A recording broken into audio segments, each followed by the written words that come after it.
Hello and welcome to the Majlis Podcast, ready for Everyday Liberties, current affairs talk show focusing on Central Asia. I'm Mohammed Tahir, host of the Majlis and Radio for Everyday Liberties media manager here in Washington, D.C. Turkmenistan and COVID-19. We have spoken about this a couple of times already this year. However, each time we end up coming to the same point where the local authorities remain in denial despite growing evidence of the spread of the pandemic in the country. It's unclear what is behind their stubborn attitude, but the impact of this has been severe as the pandemic not only spreading but is turning deadly, and authorities are not willing or unable to handle this properly.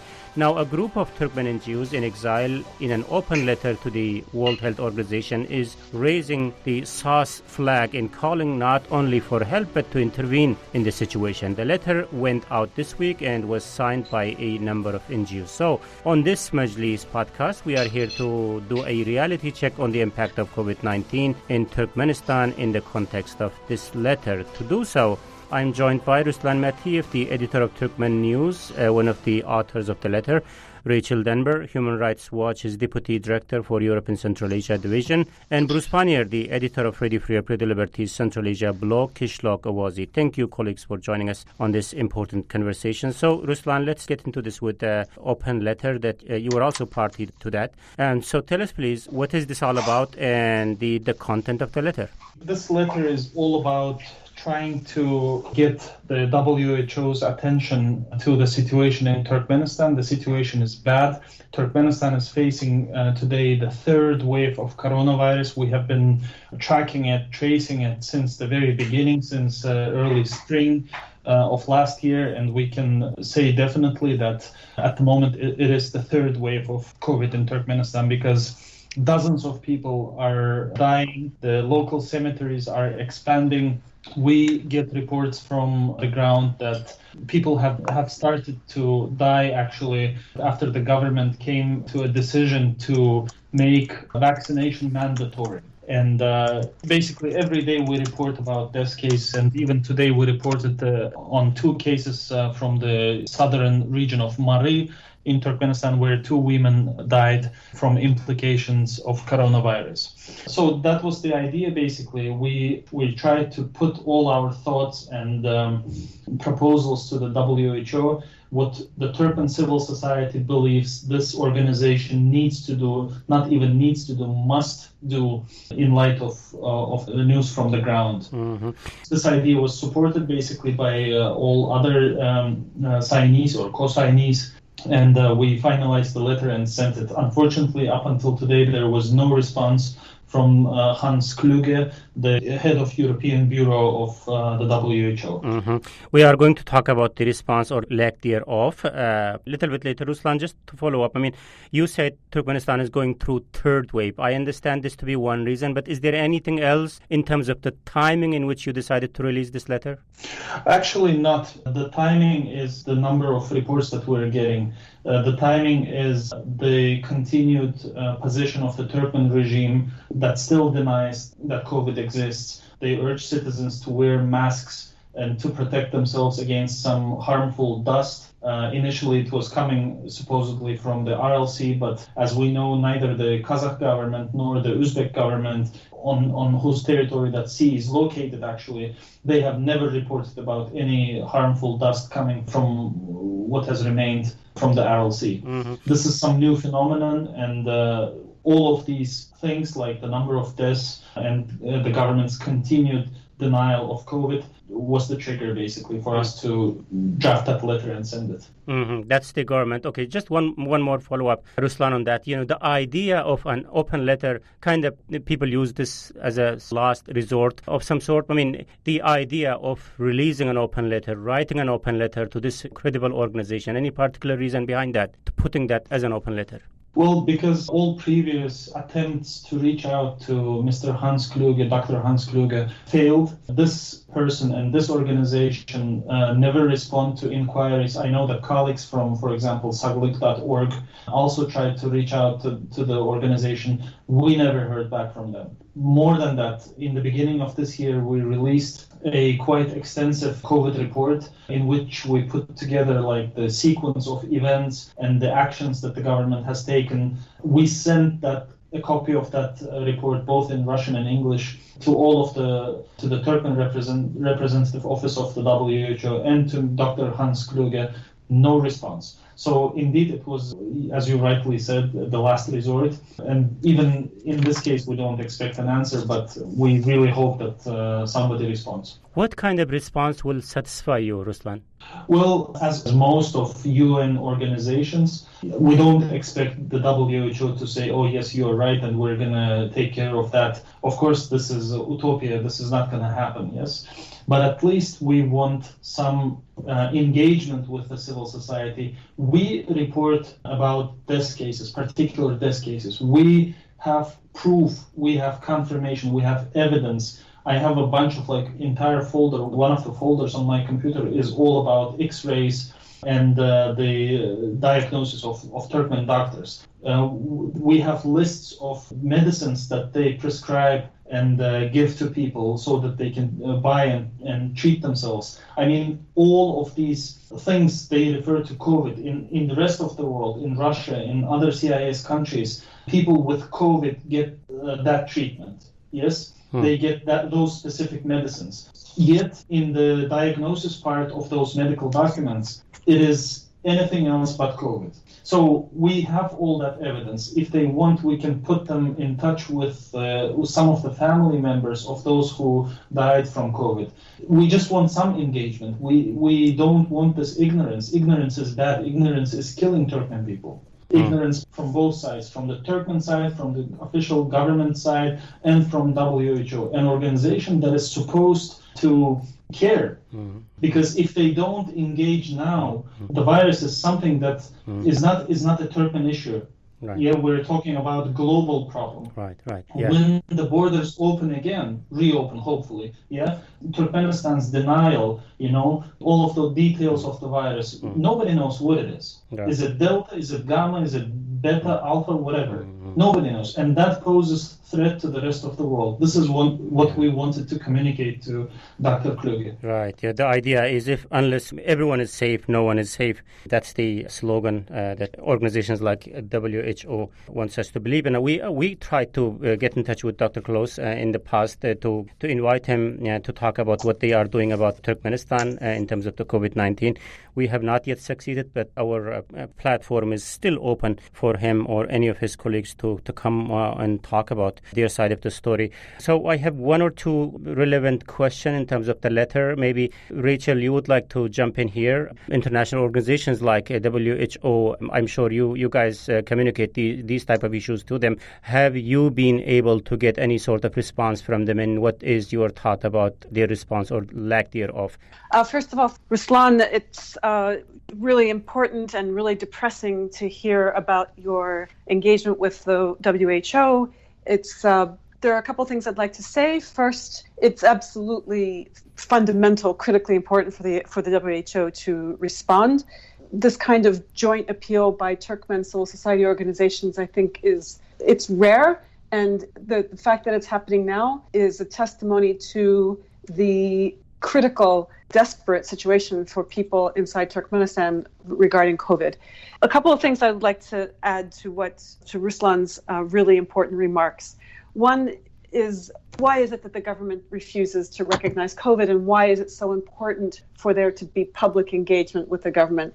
I think one thing that we need to consider is that the particular type, and Ruslan, please jump in if I don't understand this correctly, the peculiar type of autocracy that Turkmenistan is means that the government can never acknowledge any mistakes. And the fact that everyone knows that COVID is running rampant in Turkmenistan now, and that it's killing people, and that the government's violence on it is making the situation even worse, that's something that a autocracy like the one in Turkmenistan simply can't process, because nobody in the close circle around Bernie Muhamedov, around the person at the top, wants to be in the position of being the person who delivers him the news that says, you have to do something about the situation. We have to acknowledge it. Who's going to stick their neck out to say it's time that we acknowledge that we have COVID in the country? And that kind of autocracy is, as Ruslan said, it's killing people, right? Because no matter how much the government does to take preventative measures, like tell people that they have to wear masks, to enforce mask mandates, to make vaccinations available, no matter how much they do to promote, however haphazardly, social distancing and everything else, if people don't have information about the virus, about cases, about deaths, they can't protect themselves. And it shouldn't be up to civil society groups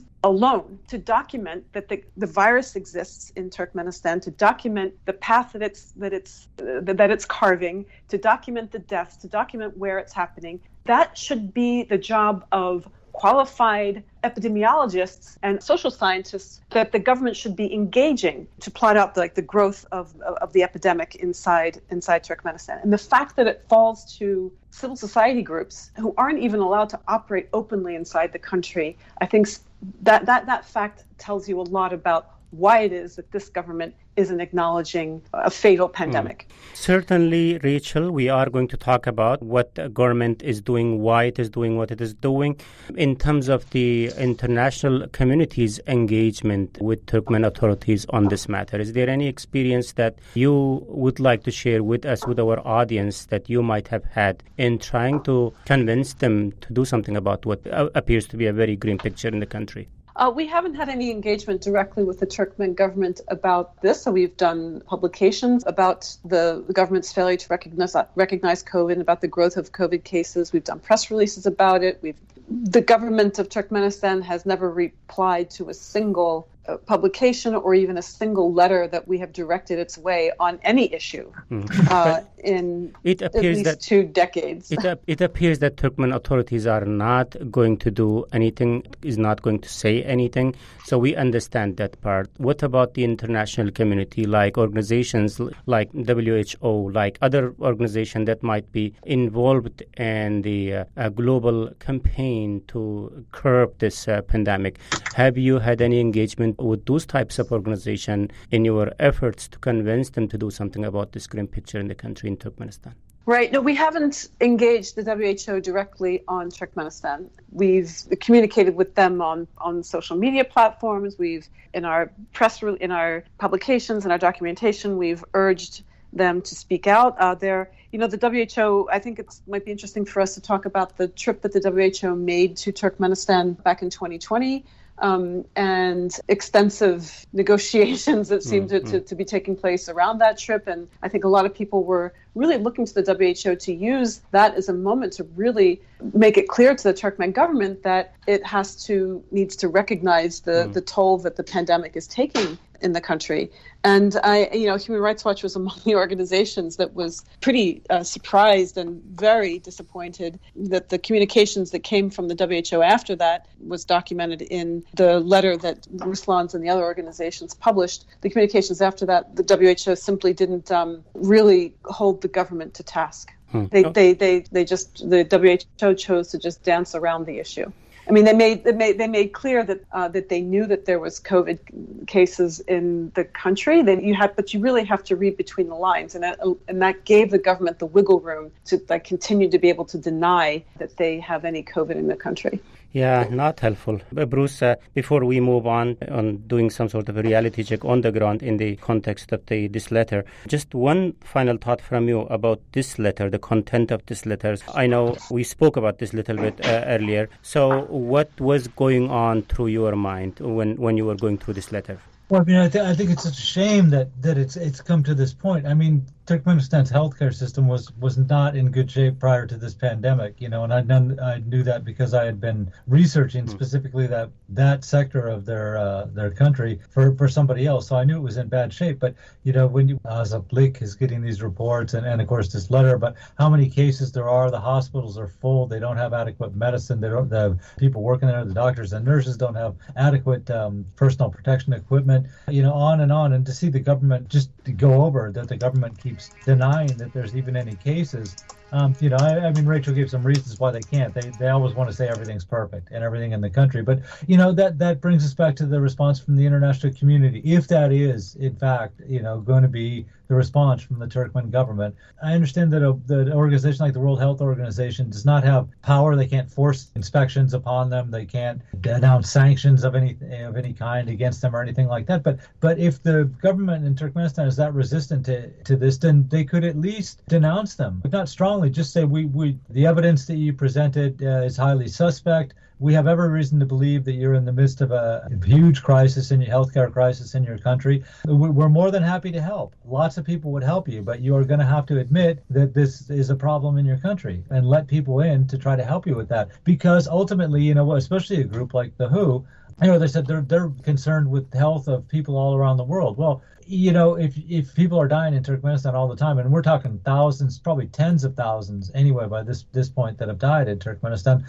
then speak up for those people, and say, we don't believe that your figures are accurate. Your testing, we haven't even seen any results from, you haven't given us any samples that you promised to give us, and we have great concerns for the Turkmen people and also concerns about the irresponsible behavior on the part of the Turkmen government on this. Why not call them out? This is not the Chinese government, that's big and powerful or something, and it's not even North Korea, where we know for years that they just will cut off, any response at all. I mean, Turkmenistan is it's got neighbors, all over the place. North Korea, right? It borders China and South Korea. That's it. So, but Turkmenistan has borders with Kazakhstan, Uzbekistan, Afghanistan, and Iran, and as you said at the start of the broadcast, until everybody's safe, nobody's safe, so it's really irresponsible, beyond Turkmenistan's borders for the government to keep this up. In that context, Bruce, has there been any initiative by immediate neighbors? I mean, if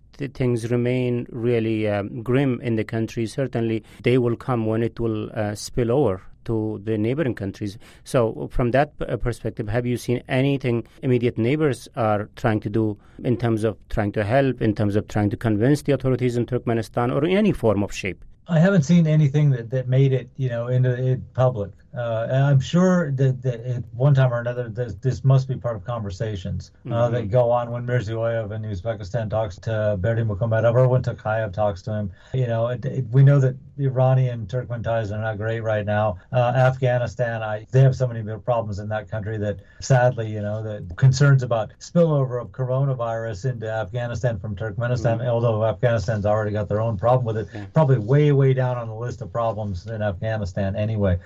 But certainly this must have been raised. Turkmenistan, I guess in some ways, is fortunate it's a desert country at the moment, because it means that there's not huge population centers on the other side of the border in Uzbekistan and Kazakhstan. I think if there were, that you would probably hear the governments in both in Nur Sultan and Tashkent speaking up a lot louder about, we're trying to control the situation in our country, and your total neglect of trying to do something about this is causing us problems, and you have to do more than you're doing. Right. Of course, so far we have been very much focused on the letter, but the letter comes in the light of what Ruslan was describing as a severe challenge, the stress that people are under due to the lack of proper handling by the authorities, which of course comes from the fact that according to the authorities there is no COVID in the country, though we are receiving growing signs to the contrary. And of course this position by the authorities in Turkmenistan defies all the logic, but what to do, here we are. So let's talk about the ground reality and the situation which prompted the NGOs to raise a red flag and ask World Health Organization to take this seriously in an absence of continued denial by the authorities. We will continue the conversation talking about these and many other questions very shortly.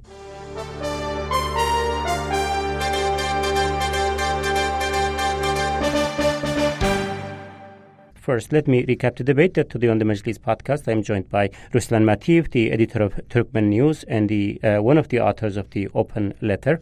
Rachel Denver, Human Rights Watch, is Deputy Director for Europe and Central Asia Division. And Bruce Pannier, the editor of Ready for Ready Liberties Central Asia blog, Kishlok Awazi. I'm Mohammed Tahir, host of the Majlis Podcast and Ready for Ready Liberties media manager here in Washington, D.C.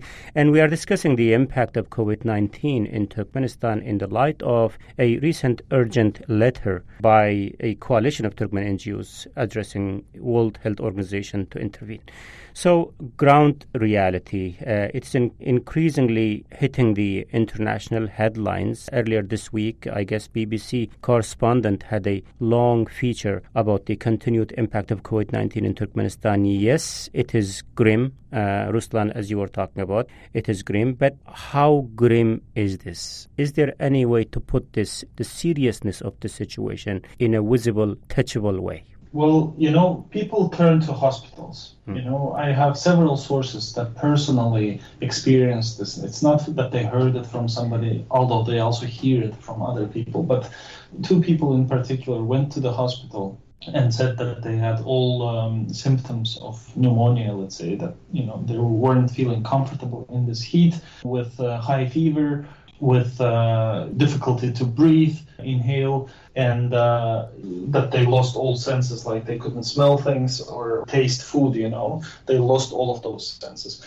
People were simply turned away, Nobody even opened the doors. If one person managed to get inside the hospital, for his own safety, I won't name the region where it was, but one person managed to get in.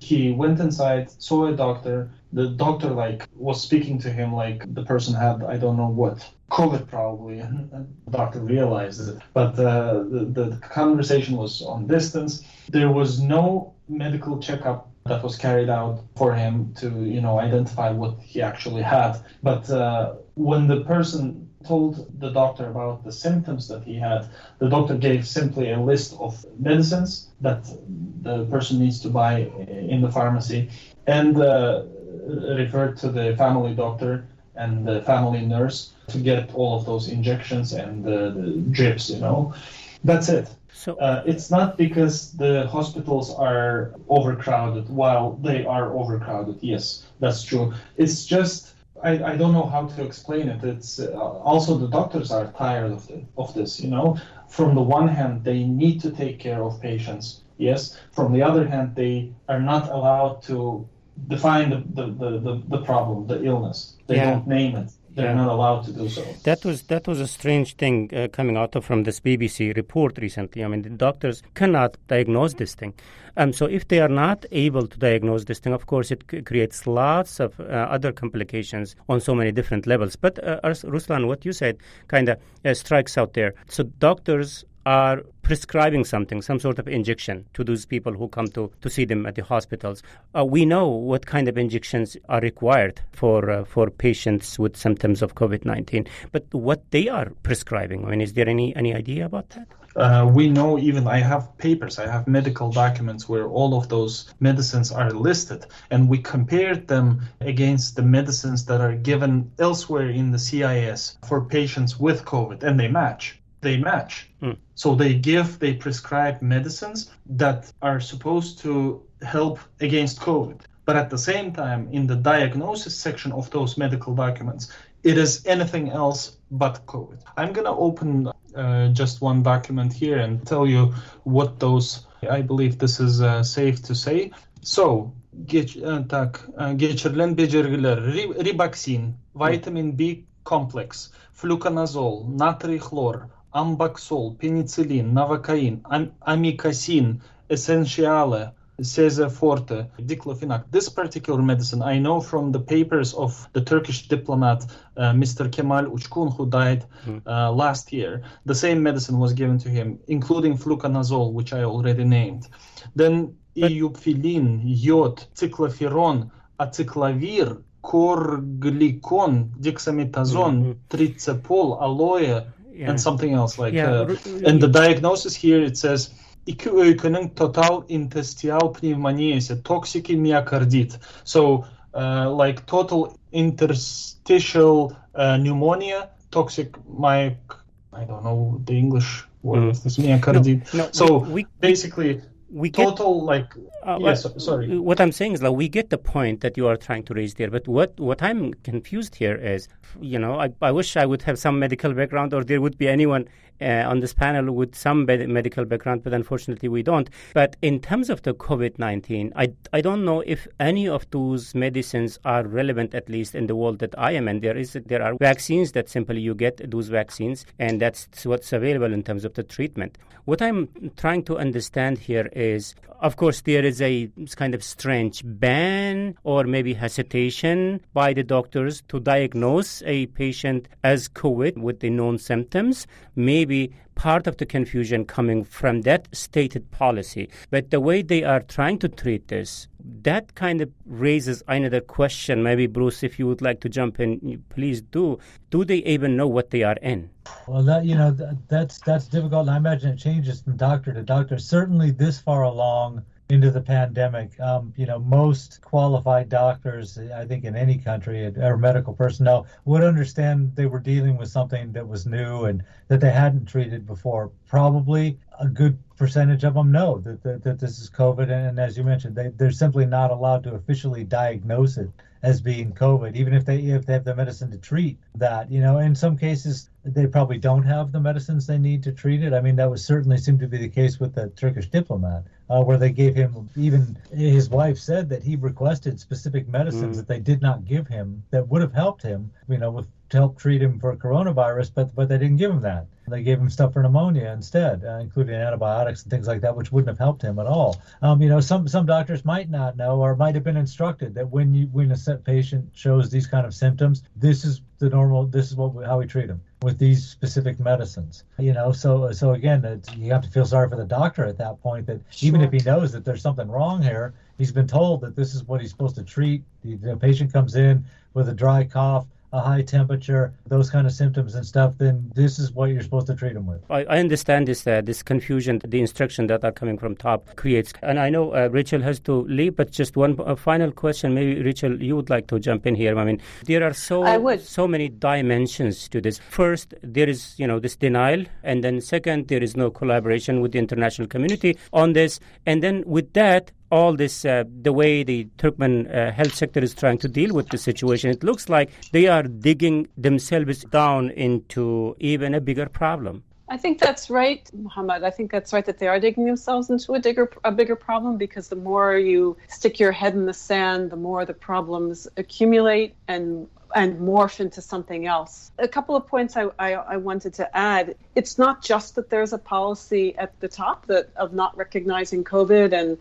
it's not just that doctors have to decide for themselves that they can't diagnose this COVID when they see it. From what I understand, there are actually security officials, at least one in each hospital, a curator, that keeps an eye on what doctors are doing and who makes sure that doctors are not diagnosing COVID. And I think who might also be pressuring doctors, not to diagnose too many pneumonia cases, to keep that kind of in check, to put other symptoms as primary, and rather than the key symptoms that are indicative of COVID on the patient's history.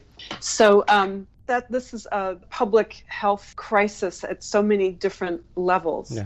Because first, as we talked about before, public in Turkmenistan doesn't have the information that it deserves to have about the spread of the disease. And second, because of the policy of denial, doctors have no opportunity to actually gain information, gain knowledge, exchange expertise about treatment. So what you have is the government forcing or really compromising doctors in terms of their ethical obligations. But it's on the government that this responsibility is falling. That's very sad situation there. But, we need to move on and need to wrap up the conversation very soon here.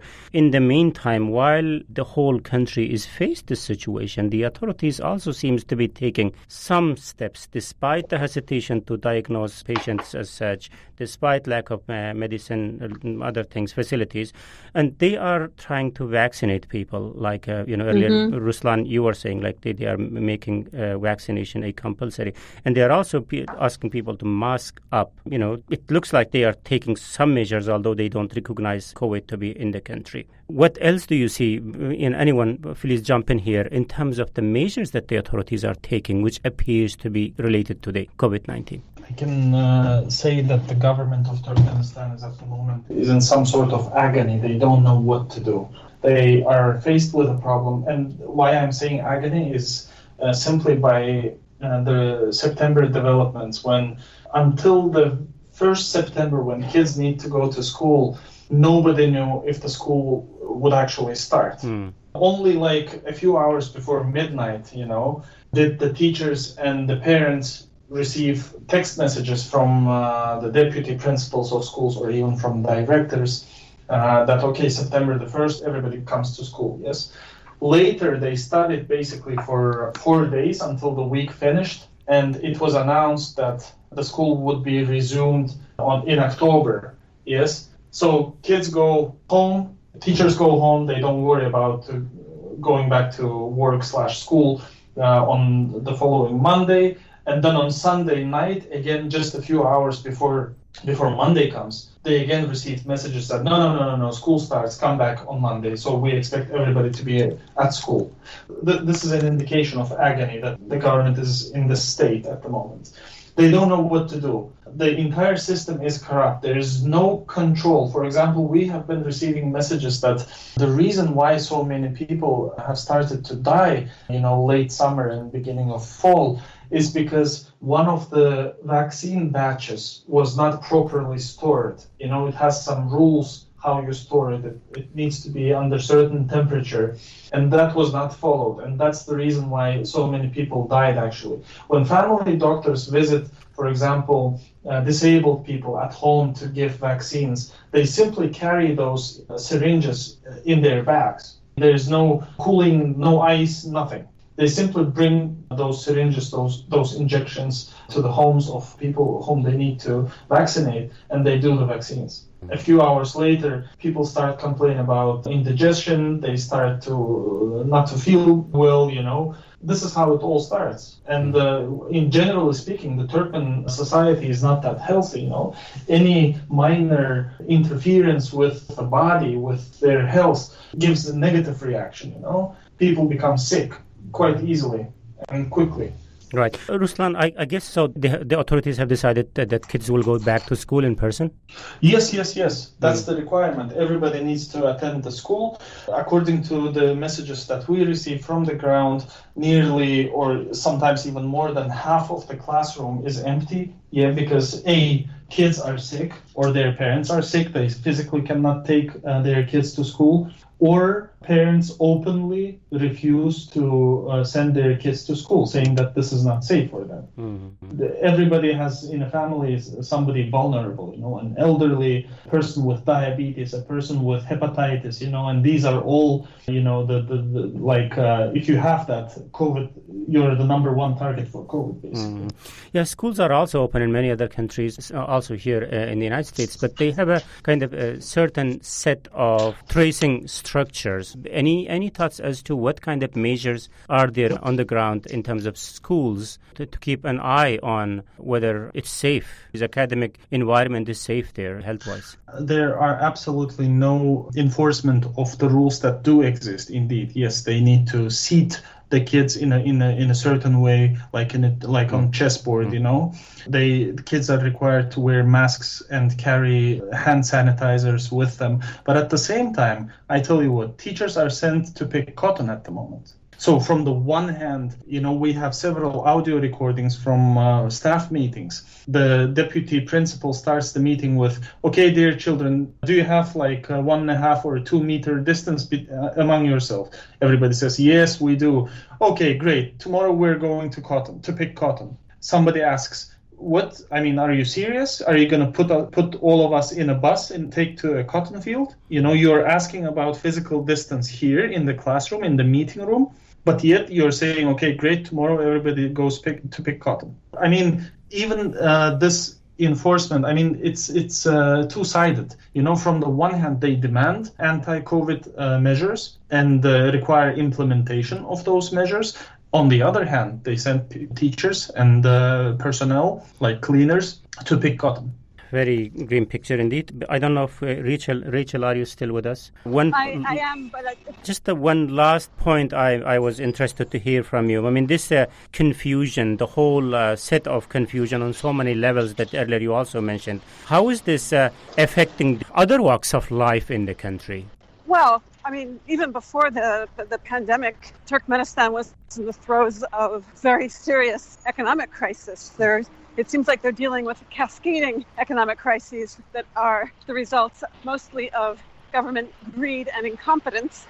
one of these crises is around the fact that, with the ending of travel, people have not been able to travel to places where they might be hosted as migrant workers. Many migrant workers, Turkmen migrant workers working outside of Turkmenistan, have faced trouble sending remittances home. So, in the backdrop of a big economic crisis, rise in food prices, etc., the Turkmen economy hasn't been able to rely on people getting their remittances from abroad in order to be able to boost their household income. And that means that many Turkmen families, in light of the lack of a real social security net in Turkmenistan, have been really struggling to make ends meet as food prices rise and as the supply of state-subsidized food staples have disappeared. So Ruslan's Turkmen News Network has been publishing, and other human rights organizations as well, have been publishing devastating reports about people's simple inability to get basic food staples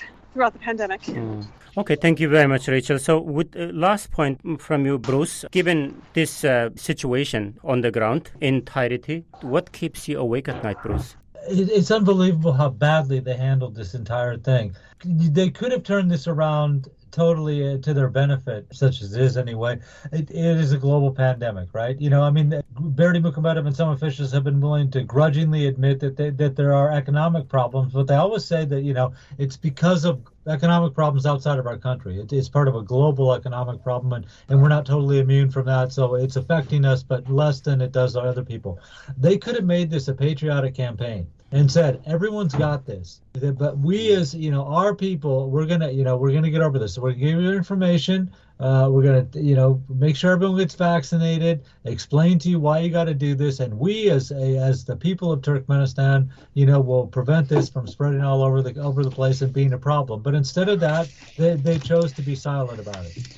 Rachel's gone now, but as she said, that it's unfortunate that the narrative from this always has to be, that everything's great here. No matter what you hear about the outside world, everything here is great. So, and I know Ruslan wants to say something, so I'll let him finish up. Just the same question with that, I'm going to end the conversation here.